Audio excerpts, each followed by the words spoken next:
Greetings, comrades, and welcome to another episode of the Comrade Cast. And today I am feeling quite tired. I'll let you guys know that right up front. So we might have a little bit of a loopy episode. One thing I do want to tell you guys, I don't want to go into too many of the details because some of the details are quite personal, but I have requested a move in my life to go over to night shift at my job, basically. And again, don't want to go into a whole ton of the reasons why. A lot of them are pretty personal, but one reason I chose to do this was to get a little bit more time to work on more extracurricular projects, such as the show. So this isn't really going to change anything in terms of the production or anything like that. It will take a little bit of adjustment just to adjust to this new schedule. I'm talking about my body basically is going to take some time to adjust to this new schedule. So in reference to that, another thing you guys are going to start to see very shortly is I am, unfortunately, if you can't beat them, join them, starting to join the shorts game.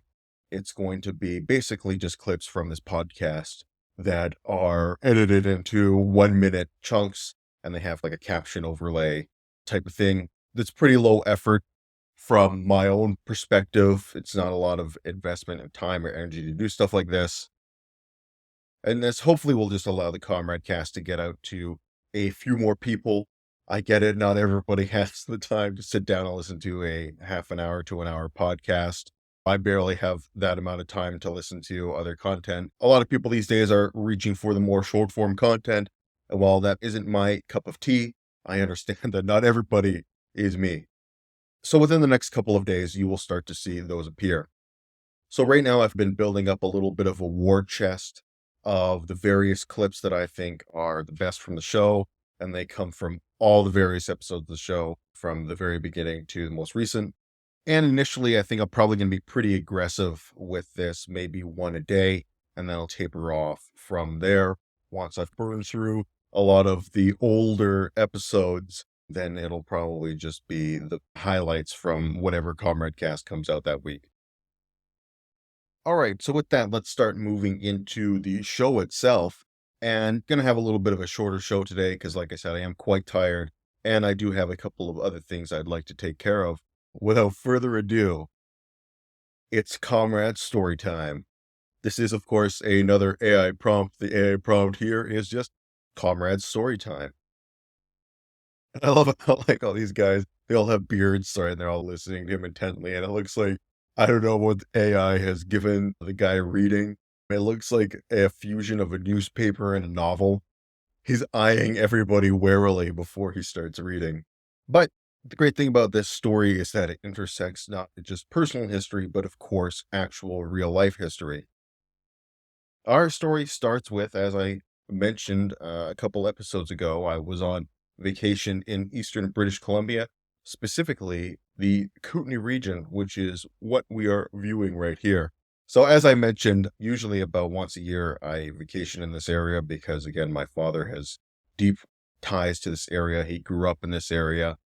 So I'm quite familiar with it. And one of the things it definitely gives off is an area that is past its economic prime. It's not like a bad area or anything like that. In fact, it's quite beautiful, and it's a wonderful, wonderful place that anyone could ever spend their summer vacation. The issue is that it's very remote. There aren't any large towns in this region. Unless you actually live nearby, chances are you're probably never going to go here because you can't just get on a plane and fly in and visit the Kootenays. You'd have to rent a car and drive there effectively. Anyway, back in the day, though, this region was a economic hotbed. And when back in the day, I'm talking right 1900 to maybe 1970s, 1980s, right? It had a very long window of quite vigorous economic activity. Let's zoom in here just a touch to the lake itself. Kootenay Lake is very long and very deep and very narrow. And this shares a common feature with a lot of lakes in British Columbia. They are basically leftovers from glaciers which melted in the previous ice age.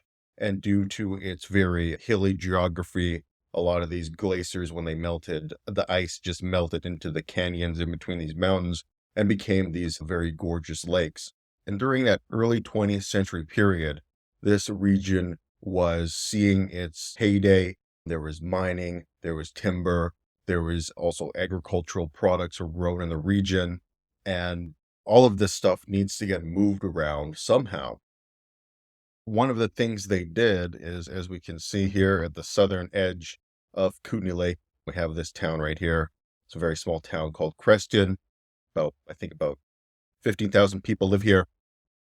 So Creston here near the US border was like the entryway into the Kootenays, right? It was the entryway into this network of back then very prosperous kind of economic little towns. But as we can see from our Google Maps here, the region is pretty mountainous, not exactly conducive to something like railways. So what they did to overcome this geographical boundary is that so here in Creston, right, have, so you'd have trains come into the region, coming in, and they would also, of course, go along onwards to other parts of British Columbia, and then of course they could go down into the United States. So this was kind of like your hub, your transportation section junction for this area, rather than really building upward railways to connect to some of the more northern railways in British Columbia. What they decided to do instead was kind of institute the system of coal powered, steam powered paddle wheelers that would traverse up and down Kootenai Lake. Of course, again, from Creston here, you would have ferries that would go up Kootenai Lake, because the thing about this lake is that it is very narrow, but it is very, very deep because, again, it's like a valley right in between two mountains. So it's very good for ferries effectively, right? Almost like a nature-made railway almost in the middle of British Columbia.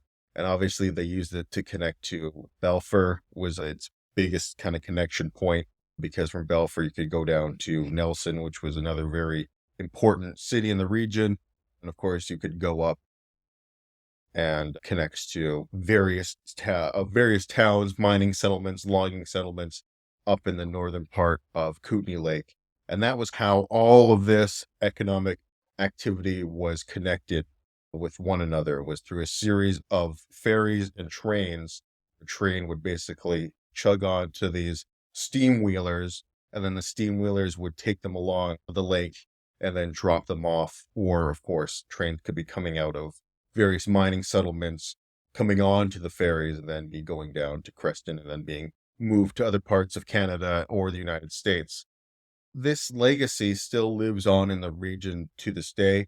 Unfortunately, there are no longer any coal-powered paddle-wheeled ships that go up and down the lake. As much as I wish as much as I wish there were, because God, those things are freaking cool. So actually took this summer, we went to Caslow, which is another very small town, only about 1,000 people live here. Like it's a village. Then I took my kid to see the USS Steamwheeler, the Moye, which was the last steamwheeler in operation. And I believe they decommissioned it sometime in the 60s, right? And it's very, very cool. Okay. God damn it. So as you can see, it's a well-preserved steamwheeler. It's the last one that's really well-preserved out there. And it's like a museum these days. You can go on it and, you spend some, here you can see this is like the interior of it. It's super interesting. Like I thought it's like a very sophisticated way to travel, right? In any case, yeah, you can go in, you pay a couple bucks. You get to see the very well-preserved interior. In the They have things like old Fords and things like that preserved in the cargo hold. I doubt many of you guys would ever get the opportunity to go. But if you're ever in the region, well worth a visit. Very interesting history, like I said. And I personally like, again, I find these kind of steam powered paddle wheelers and stuff like that. God, they're so interesting. And I wish that I was born in a time where I could have at least gotten to ride on one at least one time. So anyway, why the hell am I talking about this? Where is this all going? Oh, don't worry, it all has a place. It all has a reason. Because this legacy of ferries still lives on in this region to this day. In fact, I believe it still has a world title, which is, I believe it is still the world record here for the longest free ferry ride in existence. So there is a ferry that still operates here that you can take from this small town Belfer to this even smaller town Kootenay Bay across Kootenay Lake. Takes about 45 minutes. And again, it's super awesome. If you're ever in the region, it's well worth it just to ride the ferry because you can walk on, you drive on, don't have to pay anything, and it's a very kind of relaxing ride across the lake. And this ferry operates all the time, all year, completely subsidized by the British Columbia government. Again, there's no ticket, completely free. You drive on, you drive off, and that's it. I like that. And I like that in the Google Maps that as we zoom in, we could actually see the ferry crossing the lake. I like to give you guys like a visualization of what I'm talking about. So this is the Belfer ferry landing, just so you guys know, just so you guys have a visualization. You drive your car on, and the ferry, we can see it right here in the distance coming in. Little dock right here. You drive your car on, and then away she goes down the lake. There are two ferries that operate this little crossing. There is the Belfer and the Osprey. The Osprey was commissioned in 2000. I remember it very well as a kid because my dad was very excited about this new boat coming in. And then the other ferry, the smaller Belfer, is being retired. They hope at some point because this thing is ancient. I believe it's from the 1960s or something along those lines, perhaps even older. Regardless, though, they are trying to retire this ship. However, they have yet to be able to retire this ancient vessel. The BC government has actually purchased more rather, a new ferry for this crossing. It's apparently a very high-tech, high-end vessel. Apparently, it's got a hybrid engine that can be both gas or diesel. I'm not sure if it's gas or diesel, fossil fuel powered and also electric powered. So anyway, they've been trying to get this new ship, but there's been some issues around getting it built or the engine, or there's a lot of vague excuses apparently given by the government as to why they haven't been able to get this ship operational.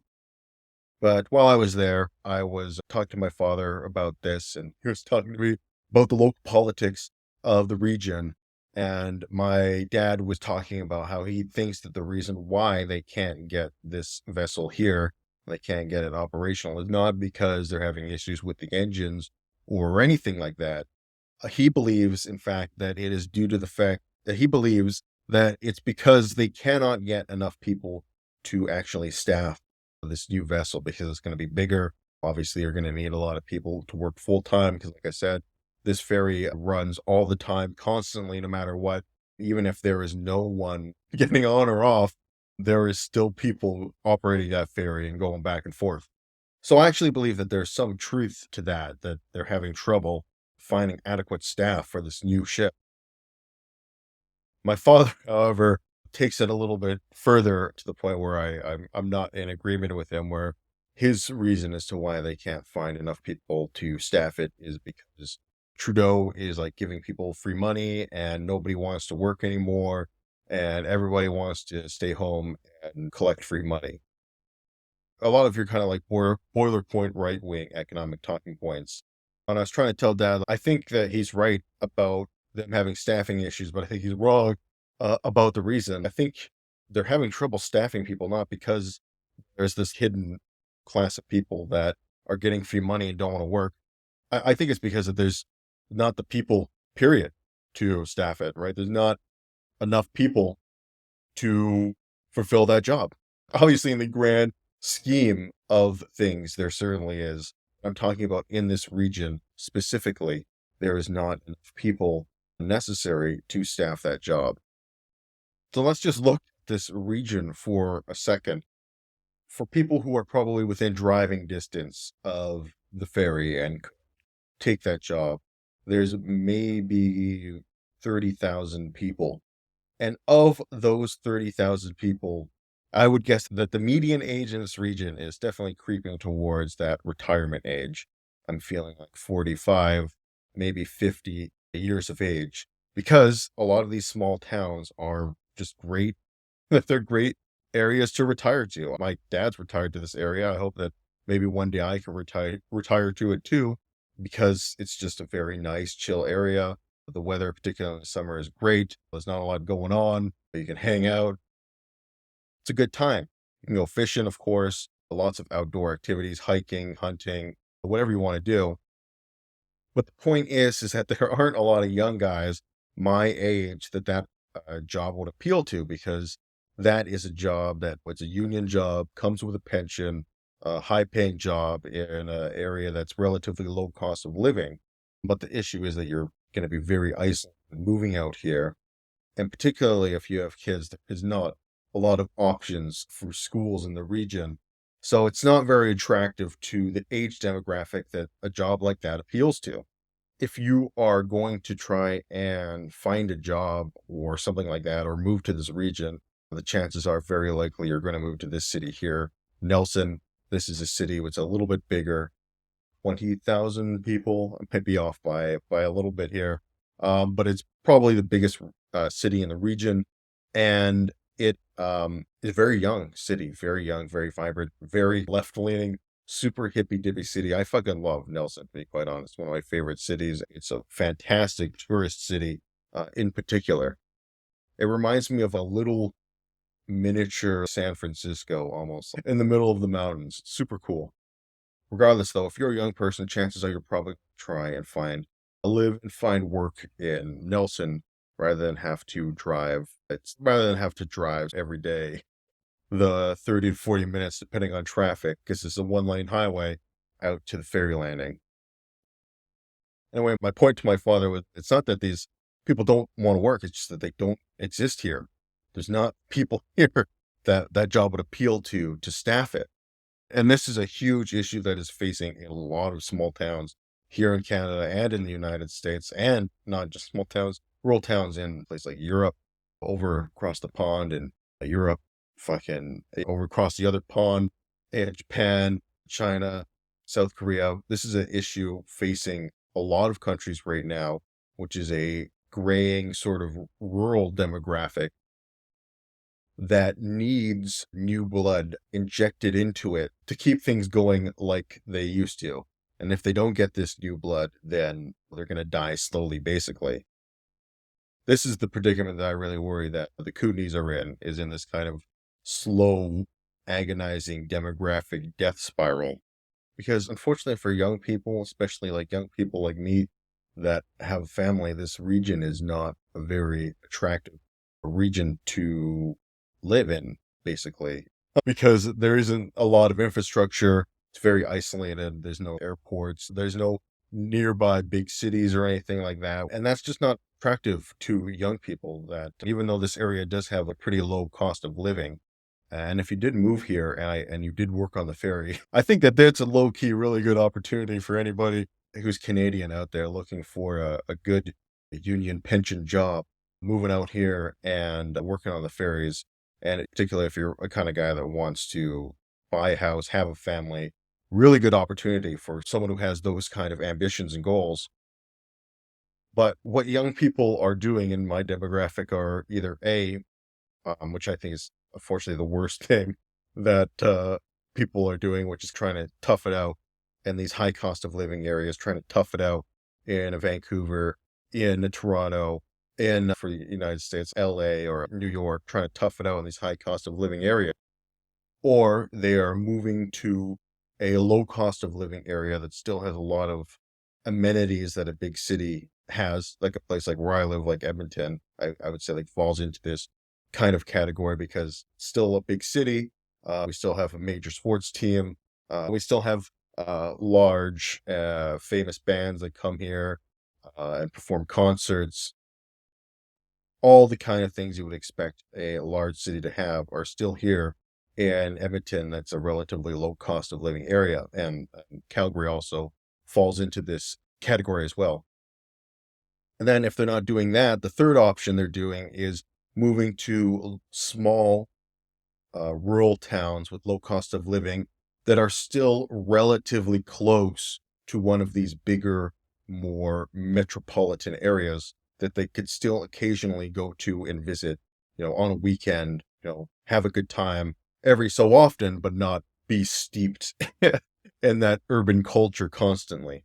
Unfortunately, what they're not doing for places like this is moving to isolate rural areas where there isn't access to a large metropolitan area that kind of has a lot of those cosmopolitan utilities that we're more accustomed to and that we like.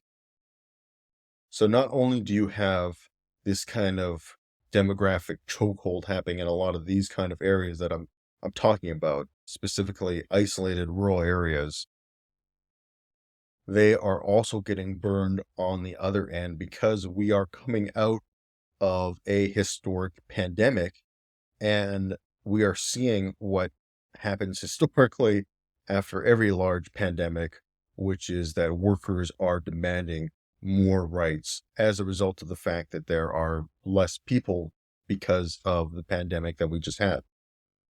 And unfortunately, this pandemic affected elderly people at a higher rate than younger and middle-aged people. And then on the other end of the spectrum, that for a lot of people who were on the edge of retirement and thinking about, well, am I done? Do I really want to keep working? COVID pushed them over the edge into that retirement bracket. So not only did you have a lot of people, unfortunately, dying, you had a lot of people being pushed into early retirement as a result of the pandemic and the rearranging of their life priorities that it caused.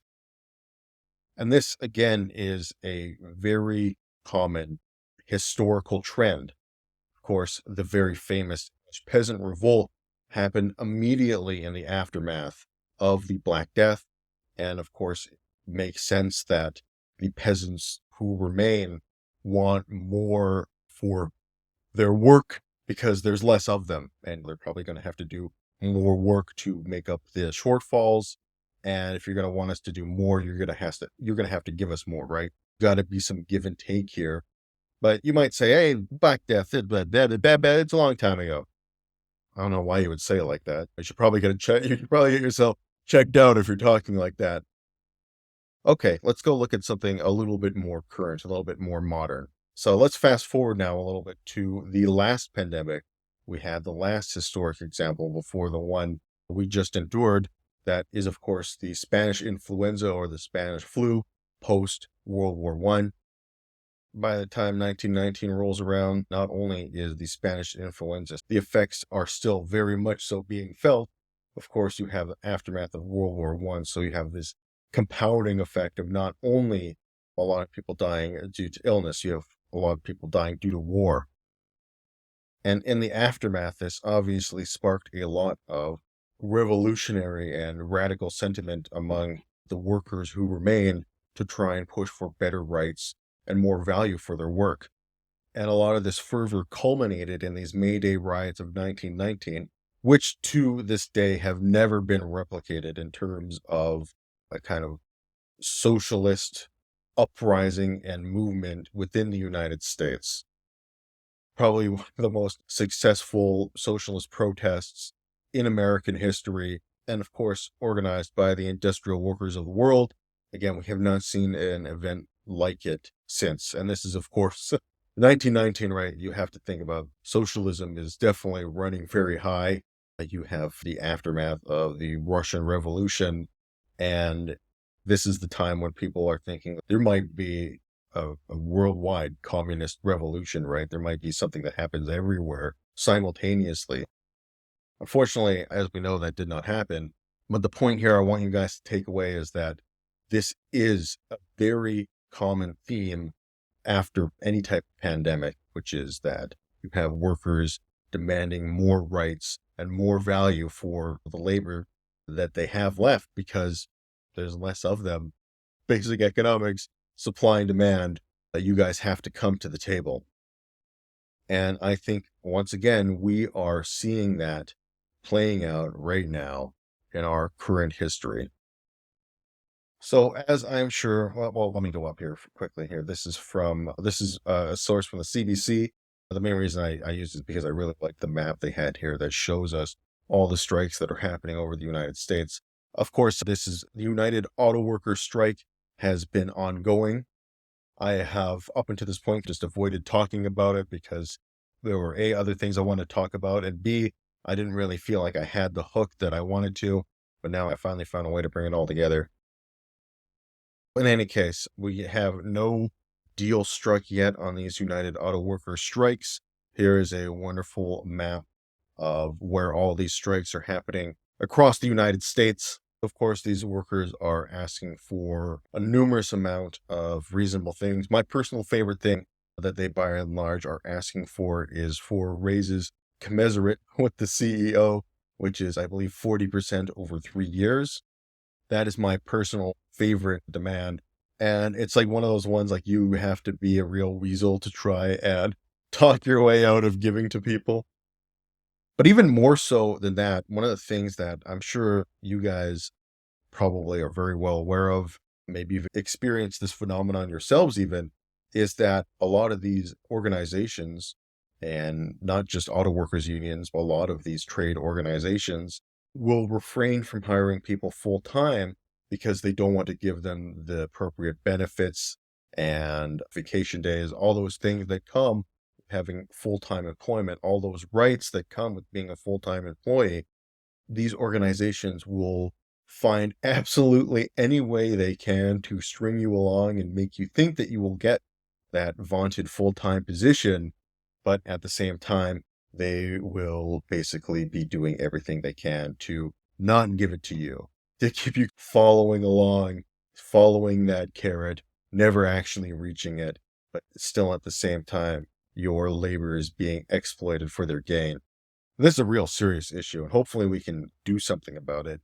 Maybe find a way we can have some legislations for rights for part-time workers as well as full-time workers, so employers and organizations can no longer use that loophole to deny workers their rights. So obviously, if it's not clear, I'm very in favor of the auto workers. I believe that the power to strike is one of the most powerful abilities that we as ordinary citizens still have. It's a right that should be protected and exercised at every appropriate opportunity. And the unfortunate thing is for these auto workers unions and a lot of employers across the world is that they are in a position where they are going to have to give. They can not take anymore. The old sort of era of Reaganite neoliberal economics is over.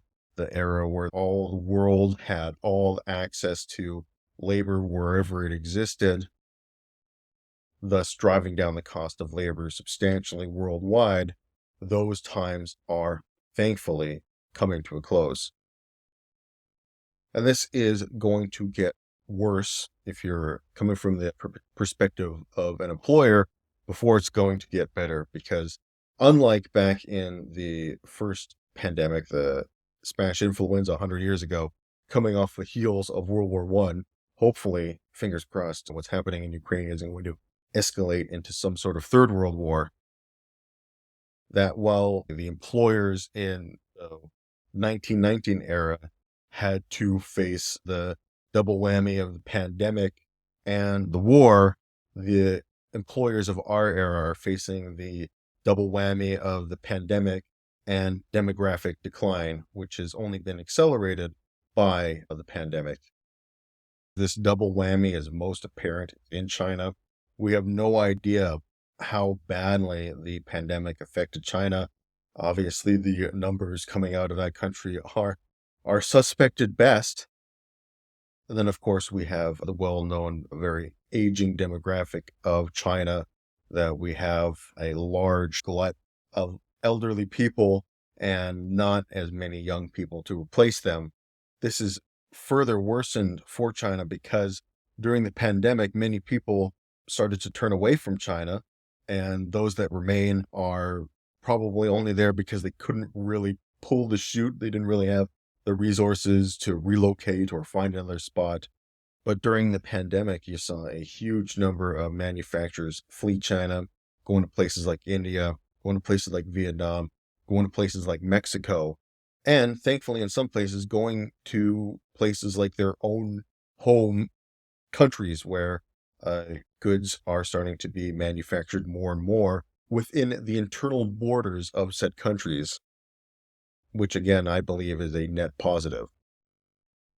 While there still is access to the world's labor for a lot of international corporations, The era of extremely cheap labor is definitely in its twilight.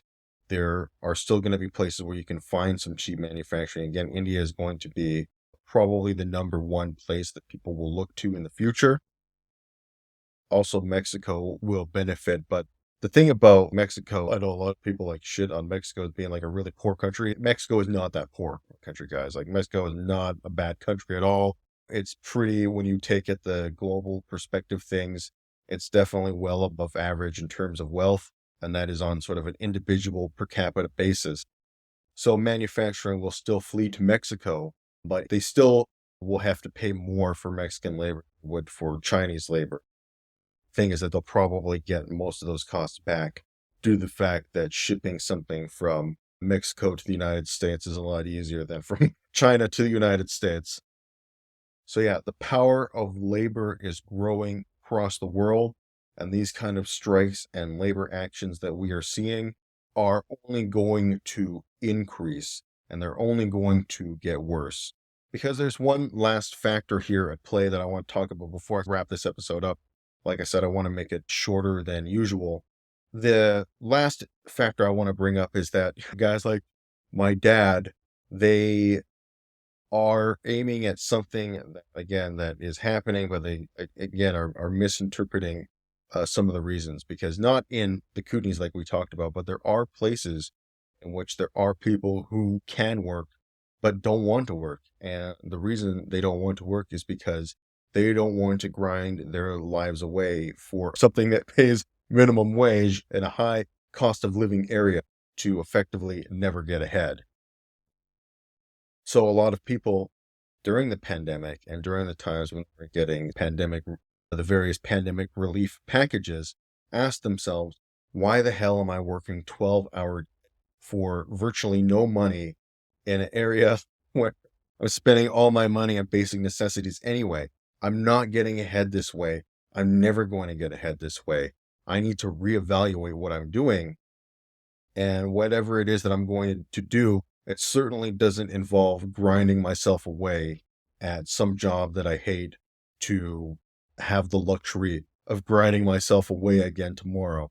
In a lot of these high cost of living areas, a lot of people after the pandemic just ask themselves, what the hell is the point of working? What am I wasting my life towards? I'm not getting ahead. I'm at the rate I'm going, I'm never going to own a house. I'm never going to be able to build my wealth and build my savings. Probably not going to have a family. What the fuck am I doing here? Um, now that the pandemic is over, again, that they've reevaluated their lives, it certainly doesn't involve them going back to the same misery that they were before. So all in all, my big exciting thing is that I think that labor is back, that we are going to be able to demand more for our labor. We're going to be able to demand more for our work. And there is simply not a lot that these employers can do about it because of, again, there's going to be less people to do a lot of these skilled jobs that they need. And they're going to have to come to the table at some point. Something's got to break at some point. And if historical precedent is anything to go by, generally speaking, ends up breaking is the employers, and that labor does get a little bit more slice of the pie when everything is said and done. And that's something I think that is well overdue for guys like me. My entire life, I've seen wages stagnate effectively. It's time that we saw a little bit of a shift in the other direction. No, not just for hope for me, but again, hope for my children as well. And this was one of the great things that I'm not going to cover the second Republican debate because it was a fucking shit show. It was one of those things that after you watched it, you wondered, what is the point of life anymore? But the big thing I really like about what's happening in this Republican primary is that they are coming out as viciously anti-worker as they have always been. There's obviously not a populist bone in their body. They are more than happy. All of them basically shat all over the unions and all over the striking auto workers. I don't think that's going to be a successful political ploy. And if it is, honestly, God help us all, because that definitely shows that we're in a real degrading society with a real sort of crabs in the bucket mentality, that if you see people arguing rightly for a small increase in their hourly wages and you think, fuck those people, why aren't I getting, my pittance increase? That's an asshole way to think. And again, it's dragging down other people you're trying to drag other people that are close to you down to your level rather than being angry at the CEO that has hoarded and hoovered up all the money towards the top for decades upon decades now. Anyway, buckle up because I think that we are just seeing the start of this. Of course, we had even more, like we can go deeper into this. We can talk about technological disruptions in terms of AI, although currently where AI stands with a lot of the kind of breakthroughs that we've seen, I don't see it replacing writers or artists or anything like that right now. Maybe we will get to that point. But the thing about the AI, and I think it is not being talked about and very misunderstood, is that where we are now, right? I'm not talking about in the future, but I'm talking about with the tools currently that we have now. The AI we have is nowhere near capable of replacing a human being. You're still going to need a human being at some point to always review the AI's work and to work with it. So right now, I see us working more in tandem with a lot of these AI tools. These are right now tools in our tool belt to help us accomplish things that we want to accomplish. These are not things that are going to automate out us entirely, at least not yet. So long story short, I don't think a lot of these kind of Hollywood executives can sit and bank on AI coming to save the day, particularly when there's a lot of question marks about as to how copyrighted AI material can be. These are obviously some very serious legal questions that are going to have to be worked out, and it's not going to happen overnight. But the one thing I do think that these writers are very smart in doing is trying to protect themselves from the future, right? We have no idea where these AI tools are going to evolve and how quickly they're going to evolve. They could very quickly evolve into something that could potentially automate a writer out of a job, or they can not. They can stagnate, the technology can stagnate and maybe see marginal improvements, and writers can't be automated out of a job maybe ever, or at least not for another 40, 50 years type of thing. We don't know where technology is going to take us.